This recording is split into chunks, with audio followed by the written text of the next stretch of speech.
Pourquoi je ne souhaite pas signer la pétition qui souhaite contester la réforme du statut LMNP suite au rapport Lemeur? Alors, pour ceux qui l'ignorent, il y a eu effectivement un rapport, le rapport Lemeur, qui prévoit une refonte totale de la fiscalité immobilière et plus précisément une refonte de la fiscalité liée à la location courte durée et qui impacte nécessairement, via notamment le statut loueur meublé non professionnel, également le statut de loueur meublé longue durée. Alors avant de vous expliquer pourquoi je ne souhaite pas signer cette pétition, sachez que naturellement, je ne suis pas aligné avec les prises de décision de nos hommes politiques concernant la politique du logement. Une fois qu'on a dit ça, est-ce qu'on peut s'intéresser donc à cette pétition et qui sont les personnes à l'initiative ou qui se font le relais de cette pétition? Et on va essayer de comprendre pourquoi, quel est leur intérêt. Les personnes qui sont à l'origine de cette pétition sont des personnes qui ont une société d'investissement locatif clé en main.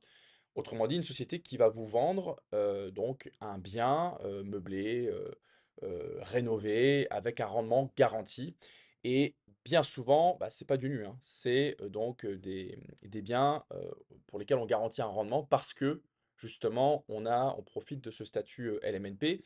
Bien souvent, on y ajoute quelques types d'exploitation à haut rendement, type colocation, location courte durée, pour que le rendement qui est vendu dans le contrat, ça rentre. Voilà. Et donc ces sociétés qui ont fait des promesses à leurs clients, qui se sont engagés à leur garantir un rendement, eh bien se retrouvent un petit peu dans la difficulté. Le cas évidemment où cette réforme serait adoptée. Là, il y a ouverture de parapluie totale, puisque bah, les clients de ces sociétés d'investissement locatif clé en main vont être impactés, puisqu'on leur a garanti du 7%, du 8%. Et puis avec une évolution de la fiscalité, c'est plus le même rendement. Donc évidemment, j'ai rien de personnel contre les personnes qui vendent de l'investissement locatif clé en main, mais ce qui m'ennuie, c'est que la pétition, elle est initiée par des personnes qui auraient peut-être dû conseiller à leurs clients, qui auraient probablement dû leur démontrer que le bien immobilier qu'ils achetaient restait un investissement pertinent sans cette fiscalité. Pourquoi je dis ça? Parce que ça fait 8, 10 ans que ce statut il est en suspens. Ça n'échappe à personne de constater que c'est un statut qui comporte énormément d'anomalies. Le fait d'amortir au régime réel, euh, donc d'effectuer des amortissements qui ne sont pas repris ensuite dans le calcul de la plus-value, c'est une anomalie. Voilà, c'est incontestable. Et donc, naturellement, ceux qui suivent ma chaîne savent que ça fait plusieurs années que j'indique que ce statut va évoluer. Et moi-même, je n'invente rien. Pour ceux qui me suivent, vous le savez, je me suis formé avec Laurent de Mora sur YouTube, sur sa chaîne très pertinente. Et Laurent de Mora, ça fait depuis 2016 qu'il dit que ça va évoluer. Alors évidemment, ça finit toujours par évoluer. On dit toujours que ça va évoluer, ça finit toujours par évoluer. Oui, mais là, cette prédiction reposait sur des éléments vraiment cohérents. Donc, ce qui est dommage, c'est que des professionnels de l'immobilier n'aient pas envisagé cette évolution qui est quand même, on peut dire, qui reste prévisible. La deuxième chose, c'est que les personnes qui se font le relais de cette pétition, ce sont des vendeurs de formation. Est-ce que vous pensez qu'ils pensent à votre intérêt ou à leur intérêt? À mon sens, ces personnes qui ont vendu du devis rentier en 6 mois, c'était 95%, c'était toujours en location meublée via le statut LMNP. C'était jamais devis rentier en faisant la location nue, hein.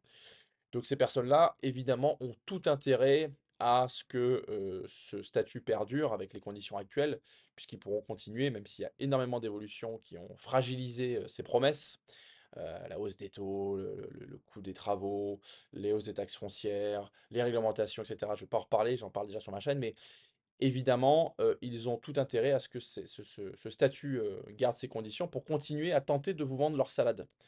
Voilà. Heu, pour conclure, donc ça, c'est les raisons pour lesquelles je ne signerai pas cette pétition. C'est que, c'est initié par des personnes qui sont intéressées par surtout par leurs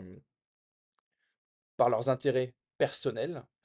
Hem et c'est relayé par des personnes qui pensent également à leur intérêt personnel. S'ils avaient pensé à votre intérêt, ils vous auraient expliqué qu'un investissement doit être cohérent et pertinent, sans une fiscalité avantageuse, sans des exploitations à haut rendement. Si vous avez un bien qui vous paraît cohérent avec ce qu'on appelle le worst case scenario, c'est-à-dire vraiment en location nue avec, comment dirais-je, une exploitation à l'année, bon bah effectivement, si vous avez une fiscalité avantageuse et en plus des moyens d'exploiter et d'augmenter votre rendement, bah, tant mieux, c'est du bonus.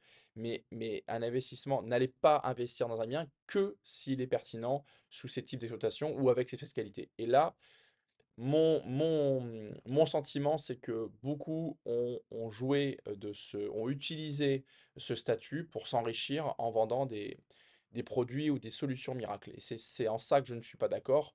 Et pour moi, un investisseur immobilier, je dis bien un investisseur immobilier, il doit se professionnaliser, c'est-à-dire qu'il doit investir à un moment donné, soit en LMP, pardon, en statut loueur meublé professionnel, soit en société civile immobilière à l'IS, ou soit en société commerciale.